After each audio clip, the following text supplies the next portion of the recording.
Welcome to the official catch-up. Today I've got Alan Campbell, manager of Crossgates Primrose, on with me. How are you getting on, Alan? I'm doing fine, mate. I'm doing fine, yeah. It's a difficult one at the moment. Obviously, everyone's struggling with no football, and everyone's out their routine. And some guys are still at work, and others aren't.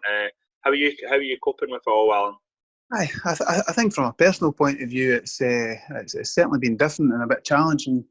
But it's just a case of getting through it. I think it's it's uncertainty that seems to be worrying people, and it is a worrying time. But I think you've just got to do what you're getting told to do, and kind of suck it up and get on with it. And I think the health and safety and everybody's lives at stake and things like that are far more important than your work or football or whatever else you've got in your life. So really, it's just a case of just taking on board the advice and following it. But it's the uncertainty that's killing people, really.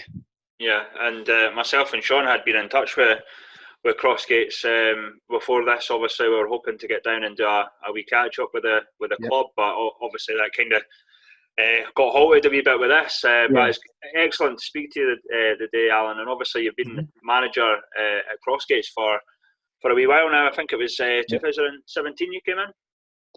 Yeah, it has been. Yeah, so this is our third season. Obviously, it's been cut short slightly just now, but it's our third season, and there's been relative progress since we came in. So yeah, it's been good. It's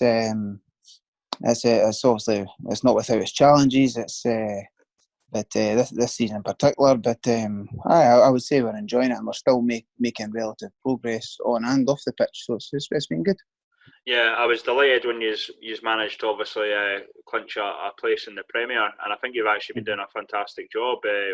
Considering the stature of the club and whatnot, and the sort of teams that you're up against, some sort of big names in the former East Juniors.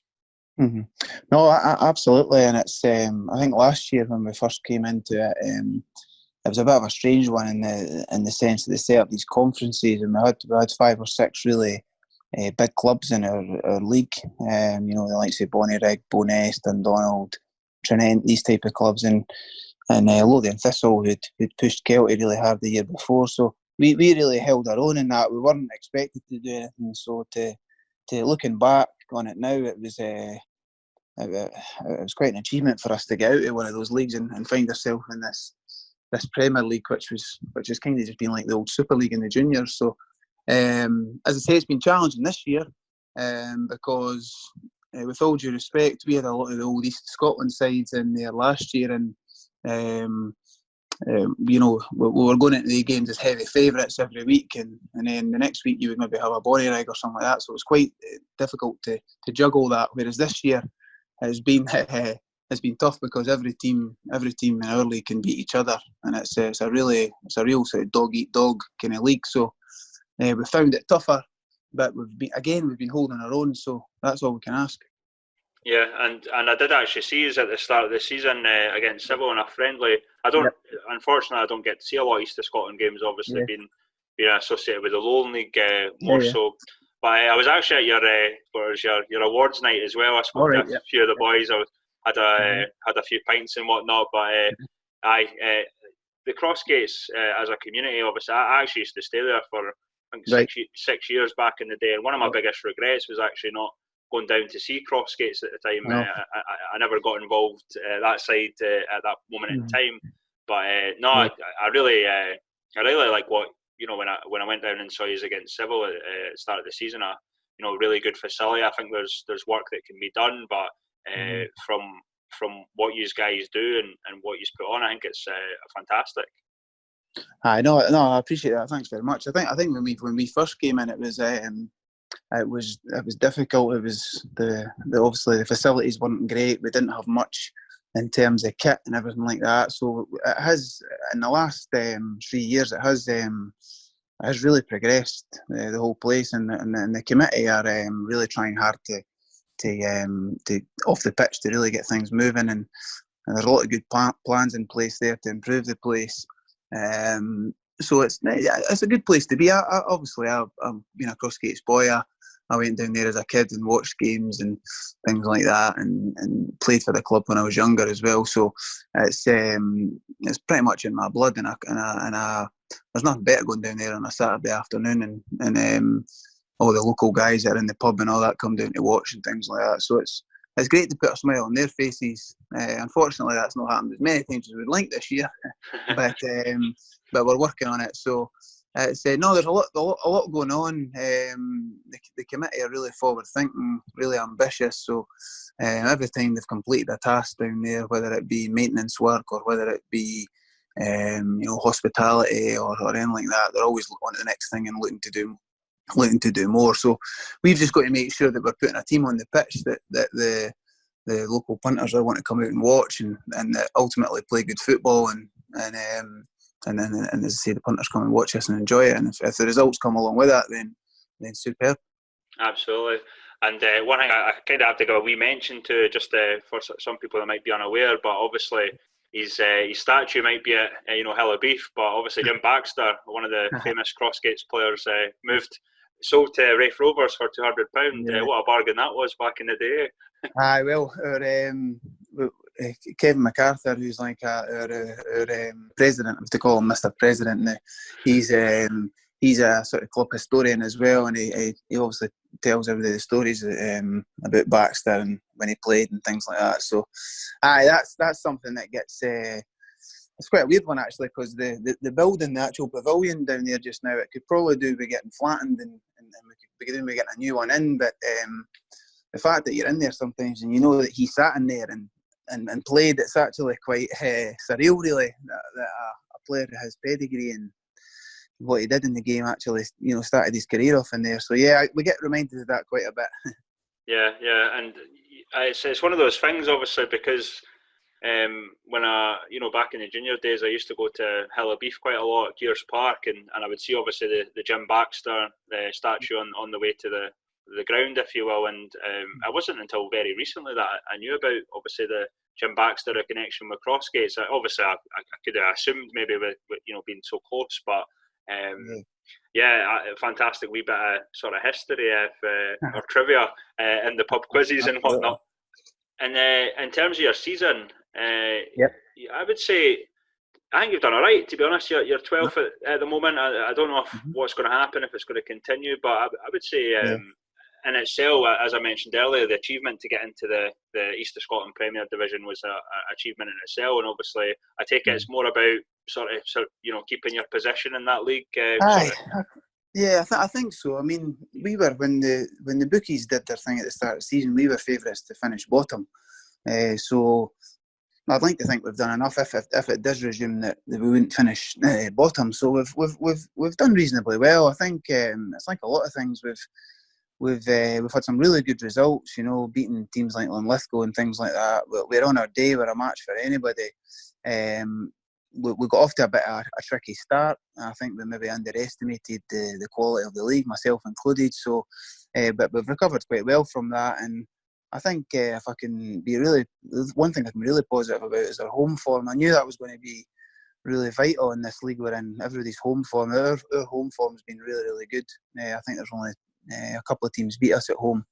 I think it's only the top two that's actually beat us in the league. So the home form's good. And it was always a year for trying to stabilise. I think, and I mean this with the utmost respect, the league's probably only going to get weaker over the next few years, because the teams going up will probably be of a better calibre than the teams coming down. And also because there's 16 teams in our league and they're all ex-junior teams, you're probably going to lose a couple at the bottom. Hopefully that wouldn't be us. And the teams coming up would have a job in their hands to come into it. So overall, been relatively pleased with how we've done. There's obviously some games we've let ourselves down and not done as well. But again, we've got some players in our team that were playing amateur football a few years ago. So you have to take time to adapt to the level. And I think in the main they've done pretty well. And again, it's just you're probably right. Stabilising would be the first thought in everybody's mind. So that before we got cut off short there with the season with what's went on, we were looking to kind of just obviously try and get enough points to keep ourselves in the league, and if we could do that quickly enough, we were then looking to improve on it, because it was, if you look at the league, it's one of those leagues where, yes, we're in 12th. If you lose a couple of games, you could be in trouble, but if you win a couple of games, we could have been up in 6th or 7th. That's how tight it was. So I think it was Genefield at the start of the season won about 6 in a row, and they found themselves in the top 5 or 6. So it really is. It really is so cutthroat that it's a bit unpredictable. Anybody can beat anybody, so you never know where you are week to week. Yeah, and I actually think it's a wee bit interesting, and I do agree with you that the East of Scotland might get a bit weaker. Obviously, the Lowland League will get stronger with the teams either coming down or coming up. Like obviously, Bo'ness will be Bo'ness and the likes of Broxburn, Hillabeef all sort of shouting for promotion at the moment.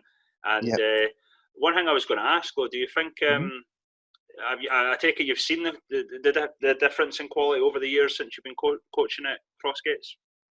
No, absolutely. That goes without saying. I think we were in, when I first took over, when me and my brother first went in, it was, we were in the sort of old, I think it was like the South Region Bottom Junior League, and it was fine. It was, we held our own and did quite well. But I noticed a massive difference last year, and then this year it's went up again. I mean, there's not a poor team in our league, and I mean that. And you can see by the results. I mean, there's a couple of teams, I think, in the bottom 3 that have went to Bo'ness, the league leaders, and actually won. So it really is who's got everybody available and fit on the day, and you can't afford to turn in a kind of lacklustre performance or have 2 or 3 boys that aren't quite at it, because you'll lose the games. It's as simple as that. We actually had a good win against Genefield, who are a really good side. We beat them at Crossgates a few weeks ago, and then the next week we went to Musselburgh full of confidence, and we got turned over. So you just can't afford that. You've just got to be at it every single week. But no, to answer your question, the levels are the levels go up all the time, and I think it's like everything. When you go up, there's just that higher quality, and you can get punished for mistakes. But we've improved as well, though. So we've made that jump and made that transition. So we're holding our own.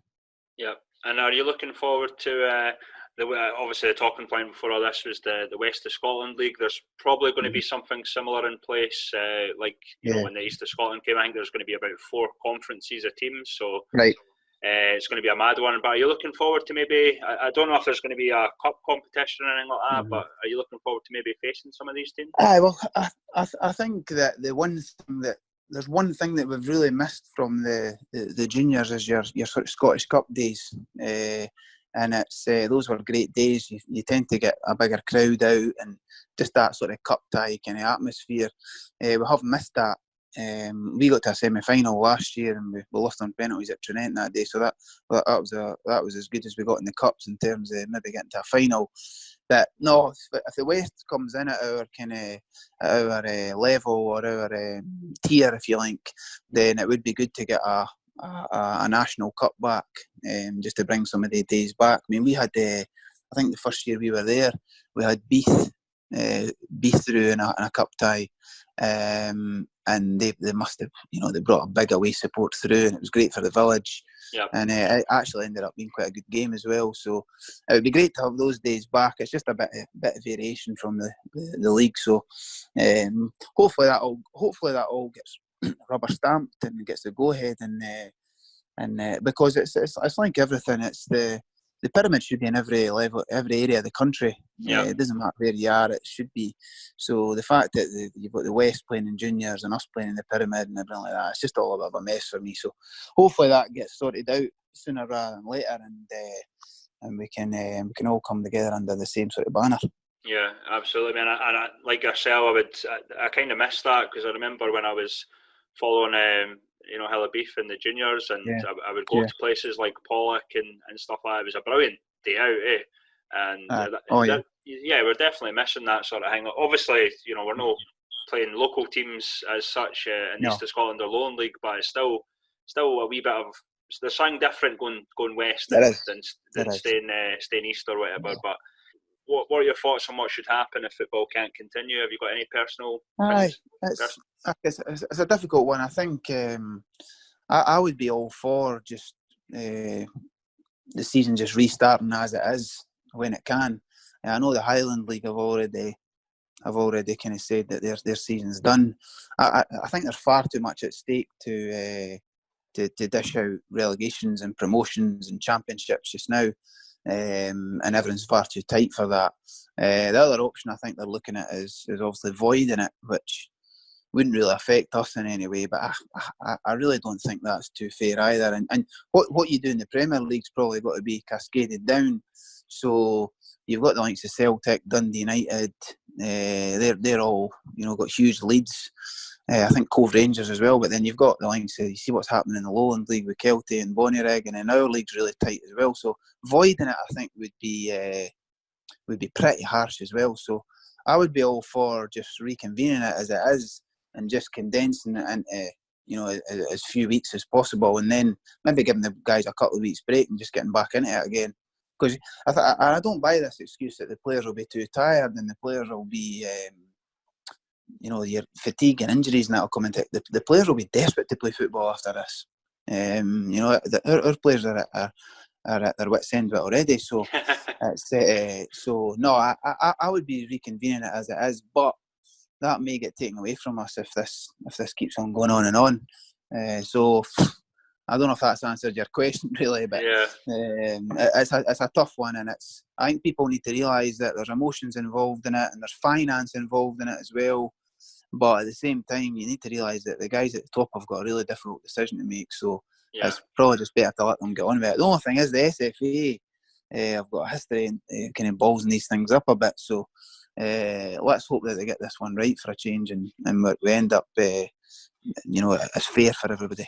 I think from my personal point of view throughout this is null and void, but reconstruction. Yeah.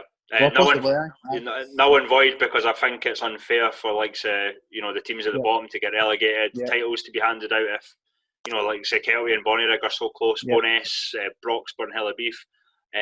But I would like to. I can see that point of view. Yeah, I'm not sure if that was on the table, but certainly I agree with your point about relegating teams. It would be unfair, but it's also very unfair on. Even if you look down below us, I think there's a team. We actually played them in a friendly, Tynecastle. I think they've won. I think they've won nearly every single game. So to void them would be that's just crazy. So that could, but then that's going to come with difficulties as well. So I'm glad it's not me and you that's making that decision anyway.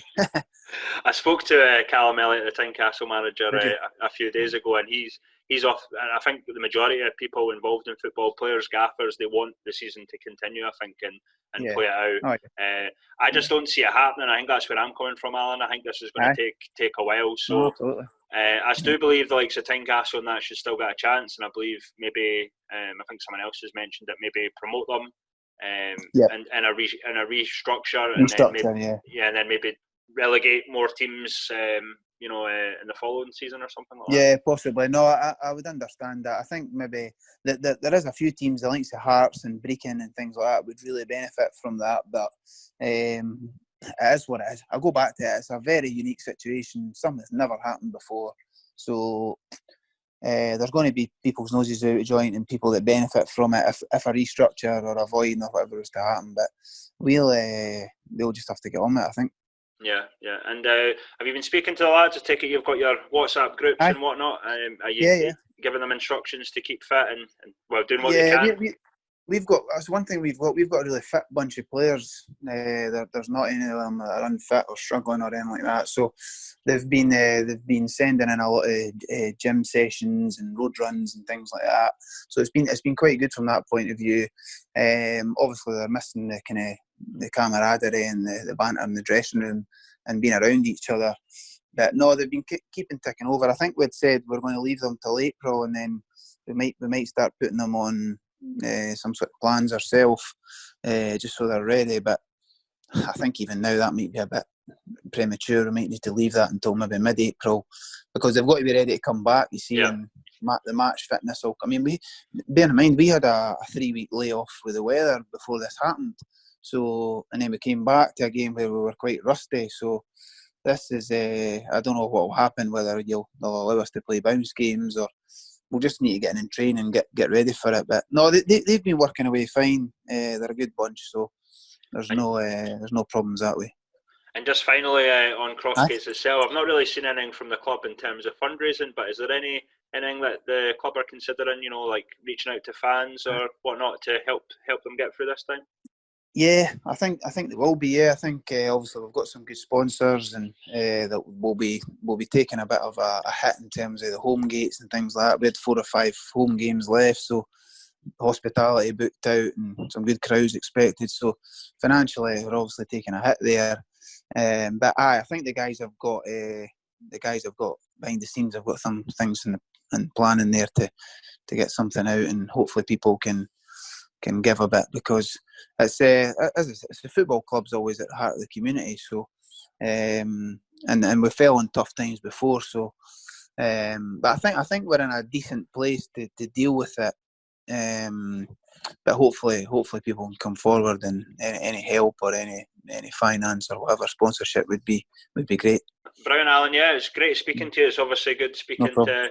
We obviously are, as I said, our focus is mainly on the Lone League, but East of Scotland guys are welcome any time, and obviously we spoke to a few guys out west and that, so it's great to get different perspectives from different people, and I really appreciate you coming on, Alan. No problem at all, anytime. Yep, thanks, and stay safe, mate.